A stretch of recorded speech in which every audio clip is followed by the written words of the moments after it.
तो hello friends, मैं नागेंद्र मिश्रा, आपका इस चैनल में पुनः स्वागत है। तो आज हमारा ट्रांसलेशन का 12वां भाग है और इसके अंतर्गत हम पढ़ेंगे कॉम्प्लेक्स सेंटेंस के द्वारा किसी भी हिंदी वाक्य को अंग्रेजी में हम कैसे बनाएं, अर्थात ट्रांसलेशन कैसे करें, अनुवाद कैसे करें, और उसका जो बेस है, आधार है, वो कॉम्प्लेक्स सेंटेंस होगा। तो जैसा कि हमें मालूम है कि कॉम्प्लेक्स सेंटेंस मुख्य रूप से क्लॉजेज के द्वारा बनता है और जो क्लॉजेज होते हैं वो मुख्यतः दो प्रकार के होते हैं। एक पहला क्लॉज आपका होता है प्रिंसिपल क्लॉज, दूसरा सबऑर्डिनेट क्लॉज होता है। और सबऑर्डिनेट क्लॉज के भी मुख्यतः तीन भाग होते हैं, जिसे हम कहते हैं नाउन क्लॉज, एडजेक्टिव क्लॉज और एडवर्ब क्लॉज। तो आज का जो हमारा टॉपिक है वो नाउन क्लॉज का है। तो चूंकि यह जो ट्रांसलेशन का 12वां भाग है, ये आप समझिए कि यह एक तरह से पार्ट 1 पढ़ रहे हैं। पार्ट 1 में आप पढ़ेंगे नाउन क्लॉज, फिर पार्ट 2 आएगा जिसमें पढ़ेंगे एडजेक्टिव क्लॉज, और फिर पार्ट 3 आएगा जिसमें आप पढ़ेंगे एडवर्ब क्लॉज। और इन लोगों के द्वारा किस तरीके से हम किसी भी हिंदी वाक्य को अंग्रेजी में कैसे बनाते हैं। तो आइए अब देखते हैं इसके बारे में।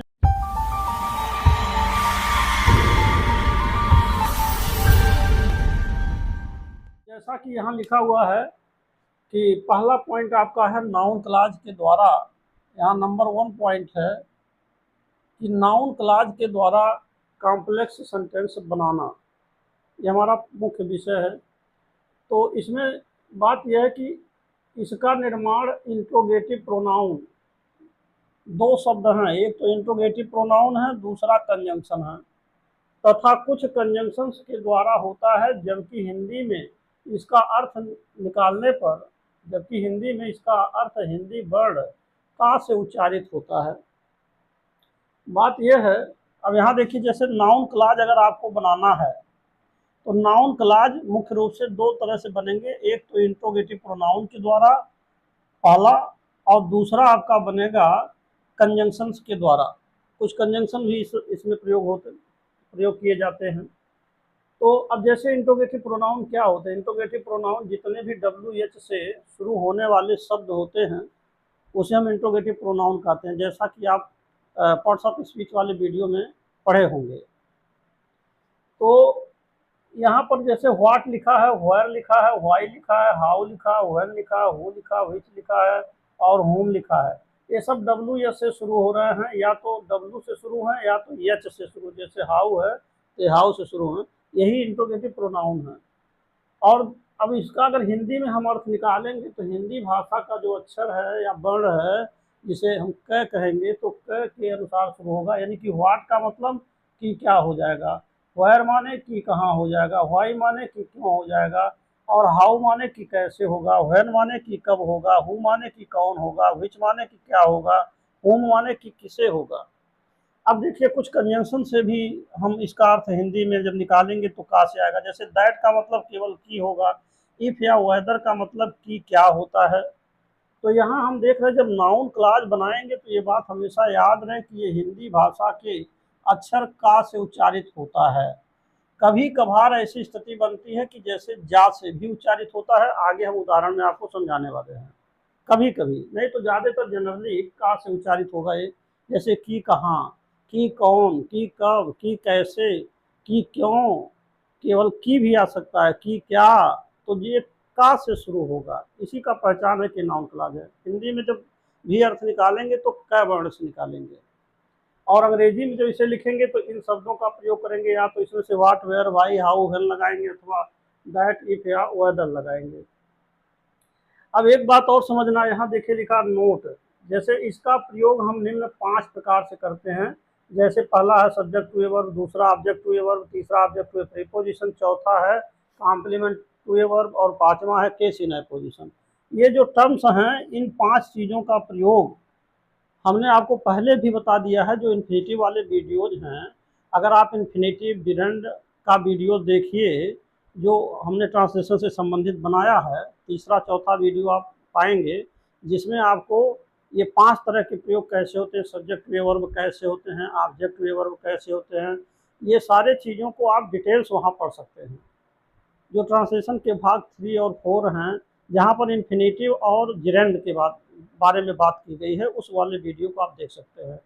तो अब बात यह है कि उसी तरीके से हम नाउन क्लॉज का भी प्रयोग करते हैं, जैसे कभी इन्फिनेटिव का प्रयोग करते थे, कभी जो है जिरेंड का प्रयोग करते थे, इसी तरीके से इनको करते हैं। तो अब आइए हम आपको एग्जाम्पल्स के बारे में समझाते हैं। जैसे पहला पहला उदाहरण दिया है, इसमें लिखा है कि मुझे मालूम है कि वह क्या कर पढ़ेगा, मुझे मालूम है कि वह क्या पढ़ेगा। तो अगर हमें इसको अंग्रेजी बनाना हो तो इसको हमने लिखा कि व्हाट ही विल रीड, और इज नोन टू मी लिखा है। तो यहाँ पर देखिए व्हाट ही विल रीड, यही इतना आपका नाउन क्लॉज बना, जो हमने अंडरलाइंड किए हुए हैं यही सब नाउन क्लॉज हैं। लेकिन देखना यह है कि ये नाउन क्लॉज किसके रूप में आया है। अब एक बात आप और जानते होंगे, किसी भी सेंटेंस को जब हम लिखते हैं तो उस सेंटेंस में मुख्यतः तीन बातें होती हैं। एक सब्जेक्ट होता है, दूसरा वर्ब होता है, तीसरा ऑब्जेक्ट होते हैं। तो अगर हम इस वाक्य को देखें कि what he will read is known to me, अगर हम इसे पूरे वाक्य को लें तो ये पूरा का पूरा वाक्य हुआ, और इसमें जो अंडरलाइंड किए गए हैं ये सब्जेक्ट हैं। क्या है? सब्जेक्ट हैं। क्यों सब्जेक्ट हैं? क्योंकि यहाँ वर्ब टू भी आया है, जमार वाजवर आए हैं। तो जहाँ पर वर्ब आता है, वर्ब से बाएं साइड वाले जितने लोग होते हैं ये इन्हीं को हम कहते हैं सब्जेक्ट, और जो वर्ब से दाएं होते हैं इनको हम कहते हैं ऑब्जेक्ट। तो ये चीज समझना है कि यहाँ लिखा कि व्हाट ही विल रीड, कि वह क्या पढ़ेगा, इसी को हमने संज्ञा के रूप में यहाँ बना दिया, नाउन क्लॉज बना दिया कि वो क्या पढ़ेगा, ये बन गया सब्जेक्ट। क्योंकि इसके बाद आया है इज, कि वह क्या पढ़ेगा, what he will read is known to me, यह मुझे मालूम है। तो कहने का मतलब ये आपका सब्जेक्ट बना, और इज जो है ये आपका पूरा पूरा सब्जेक्ट बना, और ये इज आपका वर्ब हुआ, और बाकी जितना है ये आपका ऑब्जेक्ट बना। ये सब जो है ऑब्जेक्ट बन गए। इसीलिए यहाँ नाउन क्लॉज जो अंडरलाइन किया गया है यह सब्जेक्ट टू ए वर्ब हुआ, अर्थात किसी भी वाक्य में आई हुई क्रिया का यह सब्जेक्ट यानी कर्ता बन रहा है। जो नाउन क्लॉज हो कर्ता बन रहा है। इसी प्रकार उदाहरण नंबर 2 देखिए, यह सबको पता है कि वह एक चोर है। तो हमने इसको ले लिया कि वह एक चोर है, that he is a thief, इसको बना दिया सब्जेक्ट। और देखिए ये आपका इज जो है वर्ब हो गया, और बाकी जितना बचा वो ऑब्जेक्ट हो गया। तो यहाँ भी that he is a thief, कि वह एक चोर है, और इज नोन टू ऑल, ये सभी को मालूम है, अर्थात यह सबको पता है कि वह एक चोर है। तो यह भी सब्जेक्ट टू ए वर्ब हुआ। इसमें जो नाउन क्लॉज का प्रयोग हुआ है, यह जो नाउन क्लॉज जो अंडरलाइन किए गए हैं यह एक नाउन का काम कर रहे हैं और वाक्य में सब्जेक्ट का काम कर रहे हैं, क्योंकि इज से पहले आए हैं। यानी कि जो मुख्य क्रिया है इज है, इस इज जो आपका क्रिया है इससे बाएं जो आएगा वो सब्जेक्ट होगा, और जो क्रिया आती है वाक्य में उसके दाएं जो आएगा वो ऑब्जेक्ट होगा। तो दो उदाहरण हमने दे दिया सब्जेक्ट का। अब आइए दो उदाहरण देखिए आप ऑब्जेक्ट के लिए। जैसे उदाहरण नंबर 3, उसने कहा कि वह स्कूल जाएगा, तो he said that he will go to school. अब इसमें अगर आप देखें तो ये आपका ही जो है आपका क्या है, सब्जेक्ट है, और सेड आपका वर्ब है, और बाकी जितने हैं वो क्या है, ऑब्जेक्ट हैं। तो इस वाक्य में ये ऑब्जेक्ट है, और यहाँ जो अंडरलाइन किए गए हैं ये नाउन क्लॉज हैं, क्योंकि की अंग्रेजी दैट लगाई गई। यहाँ देखिए केवल की अंग्रेजी दैट लगेगी। अगर कोई साधारण वाक्य है तो की अंग्रेजी हम दैट लगा देंगे। तो इस तरीके से ये सब्जेक्ट हो गया, ये वर्ब हो गया, ये ऑब्जेक्ट हो गया। और यहाँ जो नाउन क्लॉज अंडरलाइंड है ये किसके रूप में आया, ऑब्जेक्ट टू ए वर्ब। तो ये हो गया आपका ऑब्जेक्ट टू ए वर्ब। इसी प्रकार उदाहरण नंबर 4 यानी चौथा नंबर, मैं जानता हूं कि वह रोज कहाँ जाता है। तो आई नो लिखेंगे, मैं जानता हूं, आई नो हो गया, प्रेजेंट इंडेफिनिट टेंस है। इसके बाद कि वह रोज कहाँ जाता है, तो यहाँ देखिएगा एक लिखा है की और यहाँ लिखा है कहाँ। तो की कहाँ की अंग्रेजी हमको क्या लिखना होगा, वेयर, और वह रोज जाता है तो where he goes per day. तो यहाँ देखिए अगर की क्या आएगा तो व्हाट लगाएंगे, की कहाँ आएगा वेयर लगाएंगे, की क्यों आएगा व्हाई लगाएंगे, की कैसे आएगा हाउ लगाएंगे। इसके अनुसार जैसा हिंदी में होगा वैसा कंजंक्शन हम लगाते चले जाएंगे। और अब इनके प्रयोगों की बात है तो ये चाहे सब्जेक्ट के रूप में लिखें चाहे ऑब्जेक्ट के रूप में लिखें, ज़्यादातर मुख्य रूप से सब्जेक्ट और ऑब्जेक्ट में ही किसी बात को व्यक्त किया जाता है। तो यहाँ लिखा है कि मैं जानता हूँ तो आई नो हो गया, कि वह रोज कहाँ जाता, where he goes per day. तो ये जो अंडरलाइन किया गया नाउन क्लॉज है, और यह किसके रूप में आया, यहाँ देखिए ये आपका सब्जेक्ट है, और ये आपका वर्ब है, बाकी ये ऑब्जेक्ट है। तो जैसे यह प्रयोग किया गया कि क्रिया का ऑब्जेक्ट के रूप में ऑब्जेक्ट टू ए वर्ब, ऐसे ही ऑब्जेक्ट टू ए वर्ब यह भी हो गया। तो दो उदाहरण हमने बताया कि जो नाउन क्लॉज है वो सबसे पहले आया है, देखिए वर्ब से पहले जो आया वो सब्जेक्ट के रूप में, और यहाँ आप देख रहे हैं वर्ब के बाद जो आ रहा है ये वर्ब है, इस वर्ब के बाद आपका क्लॉज वाला शुरू हो रहा है, इस वर्ब के बाद एक क्लॉज वाला शुरू हो रहा है। तो जब वर्ब के बाद आएगा तो ऑब्जेक्ट टू ए वर्ब, जब वर्ब से पहले आएगा तब सब्जेक्ट टू ए वर्ब। अब आप देखिए उदाहरण number 5।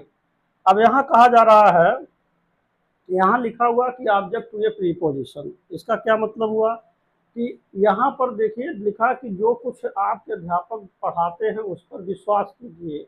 Rely on what your teacher से teaches what your teacher teaches, यानी कहने का मतलब अगर आप यहाँ देखिए तो लिखा है रिलाई ऑन, सबसे पहले कहा जा रहा है कि उस पर विश्वास कीजिए। यह एक इंपरेटिव सेंटेंस है और इंपरेटिव सेंटेंस में प्रायः सब्जेक्ट शून्य रहता है, यानी सब्जेक्ट लिखा नहीं जाता है। हिंदी के वाक्यों में तो हम कह सकते हैं कि आप उस पर ध्यान दीजिए, लेकिन यहाँ सब्जेक्ट नहीं लिखा जाता, ये वर्ब की फर्स्ट फॉर्म से शुरू होता है, तो यहाँ सीधे वर्ब आ गया और वर्ब के बाद ये आया हुआ है। तो जब कोई भी नाउन क्लॉज वर्ब के बाद आएगा तो ऑब्जेक्ट के ही रूप में आएगा। दूसरी बात, तो ये तो ऑब्जेक्ट हो गया, लेकिन यहाँ लिखा है टू ए प्रीपोजिशन, तो यहाँ देखिए रिलाई के साथ ऑन भी लिखा हुआ है, यह ध्यान देना है कि रिलाई ऑन एक प्रीपोजिशन है, तो ये ऑब्जेक्ट के रूप में नाउन क्लॉज हुआ लेकिन प्रीपोजिशन के साथ आया है, इसीलिए इसको कहा गया ऑब्जेक्ट टू ए प्रीपोजिशन। इसके बाद उदाहरण नंबर 6 आप देखिए, एक उदाहरण और इसी संबंध, जैसे उसने जो कुछ कहा सत्य नहीं है, तब हम लिख रहे हैं कि it is not true to what he said. तो यहाँ पर देख रहे हैं इट आपका सब्जेक्ट है और यहाँ वर्ब आपका जो है इज वर्ब है, और इज नॉट के बाद जितना इसके बाद जितना बच रहे हैं सब ऑब्जेक्ट हैं, और इसी ऑब्जेक्ट में यहाँ व्हाट आ गया, और व्हाट में फिर आप देखिए प्रीपोजिशन टू लगा हुआ है। एक चीज़ और समझिएगा, रिलाई के साथ हमेशा ऑन लगेगा और टू के साथ हमेशा टू लगेगा, ये बात हमेशा याद रहे। अगर रिलाई होगा तो ऑन लगेगा, और अगर जो है टू आएगा तो टू लगेगा प्रीपोजिशन। ये सब कुछ प्रीपोजिशन फिक्स होते हैं और इनके साथ ही लगेगा। तो it is not true to what he said, तो यह भी हो गया ऑब्जेक्ट, क्योंकि ये सब्जेक्ट है, ये वर्ब है, बाकी सब ऑब्जेक्ट है। तो ऑब्जेक्ट टू प्रीपोजिशन क्यों है, क्योंकि इनके साथ टू एक प्रीपोजिशन भी आ गया है। तो ये हो गया कि not true to what he said. तो यहाँ पर आपने देखा कि एक शब्द और समझिए कि यहाँ लिखा है जो कुछ, यहाँ देखिए जो से मतलब है, बाकी जगह आप देख रहे हैं हिंदी में तो यहाँ की आ रहा है, का से मतलब है।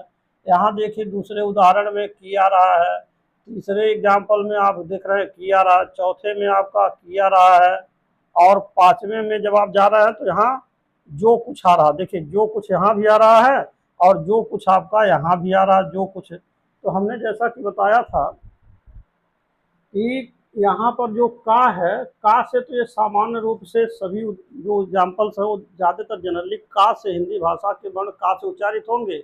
इन सभी कंजंक्शन का हिंदी अर्थ का से होगा, जैसा कि लिखा गया है, कहीं पर भी जा नहीं लिखा गया। लेकिन जब हम इसे अपनी हिंदी भाषा में बदलते हैं तो कई बार अगर हम का क्या से यूज करें, का से लिखें तो थोड़ा अटपटा लगेगा।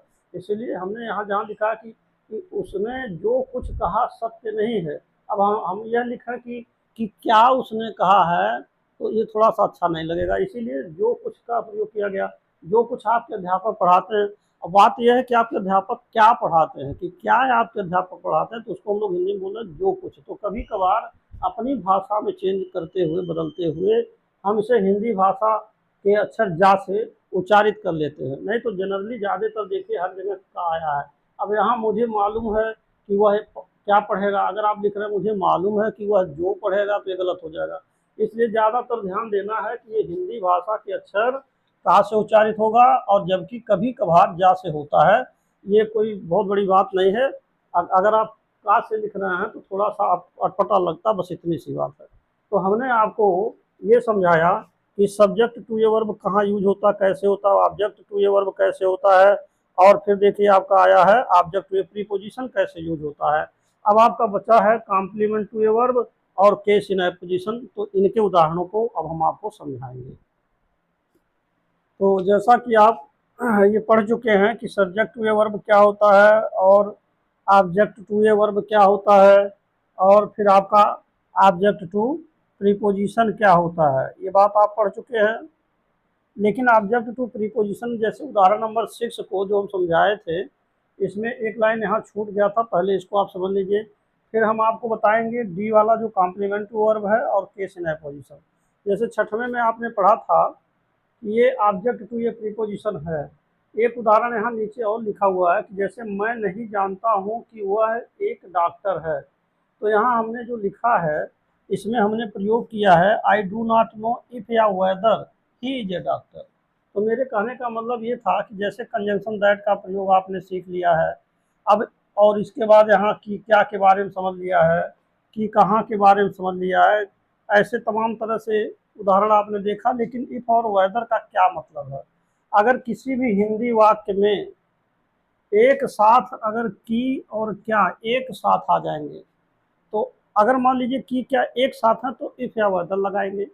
और अगर की और क्या के बीच में कोई सब्जेक्ट आ गया, जैसे मैं नहीं जानता हूँ कि वह कौन है, तो की वह कौन है, तो वह के बाद कौन आ रहा, तो की के बीच में सब्जेक्ट आ गया, उसके बाद वह आ रहा, कौन आ रहा है। तो जब की कौन आएगा तो इस तरीके से की क्या आने पर व्हाट लगाएंगे, की कहाँ आने पर वेल लगाएंगे, की क्यों आने पर वाई लगेगा, हाउ। इसी तरह के की कौन अगर आ रहा है तो हु लगाएंगे, अगर की कौन के बीच में कोई सब्जेक्ट आ गया। लेकिन अगर की क्या एक साथ आएगा जैसा कि इस उदाहरण में दिया हुआ है कि क्या, तब आप इफ या वेदर लगाएंगे। एग्जाम्पल हमने जो है उस उदाहरण में पिछले वाले एग्जाम्पल से बताना भूल गए थे, तो यहाँ पर मैं आपको समझा दिया। अब हम बात करते हैं डी के बारे में, जो लिखा है कि कॉम्प्लीमेंट टू ए वर्ब कैसे होगा। देखिए उदाहरण नंबर 7 है, उसका उम्मीद है कि इस वर्ष उत्तीर्ण हो जाएगा। तो यहाँ पर कहा जा रहा है कि हिज होप इज, अब उसका उम्मीद है, क्या उम्मीद है, यही नाउन क्लॉज बन जाए कि that he will pass this year, कि वह इस साल उत्तीर्ण हो जाएगा, यही उसका उम्मीद है। तो इसी को हम कहते हैं कॉम्प्लीमेंट टू ए वर्ब। इसका मतलब ये हो गया कि कॉम्प्लीमेंट यानी क्रिया का एक पूरक कर्म के रूप में। मतलब ये हो रहा है कि अगर हम इसे ना लिखें तो हिज होप इज, उसकी आशा या उम्मीद है, तो क्या उम्मीद है, ये वाक्य अगर न लिखा जाए तो ये वाक्य अधूरा हो जाता है। तो इस तरीके से हिज होप इज, और जो इस वाक्य को पूरा कर रहा है, जो इस क्रिया को पूरा कर रहा है, वह है that he will pass this year, इसीलिए इसका नाम कॉम्प्लीमेंट ऑब्जेक्ट हुआ। इसी प्रकार उदाहरण नंबर 8 भी है, उसका लक्ष्य है कि वह एक डॉक्टर बनेगा। अब उसका लक्ष्य है, अगर इतना कहा जाए, अब क्या बनेगा ये मालूम नहीं है, तो जो बनेगा वही नाउन क्लॉज बना दिया जाए, तब ये हो जाएगा कि that he will be A doctor. तो ये आपका हो गया कॉम्प्लीमेंट टू ए वर्ब।